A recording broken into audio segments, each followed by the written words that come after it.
Le mot de la fin, c'est le mot du début.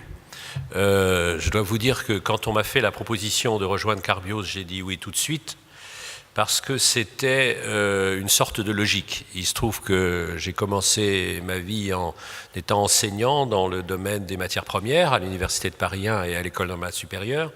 Ensuite, il y a eu la partie des cabinets ministériels et présidentiels. Ensuite, j'ai rejoint le Conseil d'État et depuis 10 ans, je suis dans le monde de l'entreprise, soit en conseil de grandes sociétés, soit en participation dans des sociétés plus nouvelles, à côté de Carbios, dans une autre société qui s'appelle Greenflex.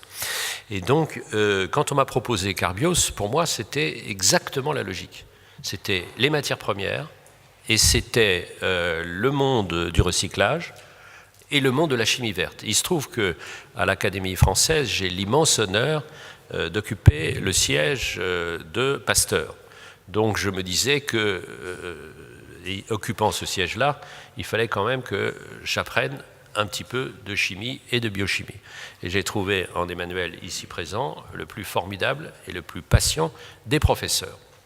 Donc je commence à savoir 2-3 petites choses sur les polymères. Voilà, donc je suis ravi de cette expérience. Je crois énormément au développement de la croissance verte en général et de la croissance de Carbios en particulier. Et je finirai sur 2 expériences. La première expérience, c'est m'étant promené énormément en Afrique et continuant. J'ai vu des sacs plastiques partout et c'était épouvantable de voir ce que ça donnait.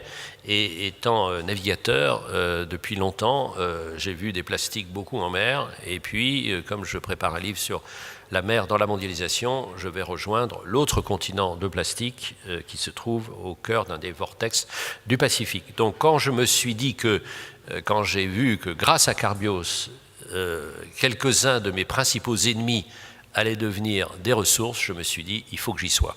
Par une sorte de logique de la vie, changer les menaces en opportunités.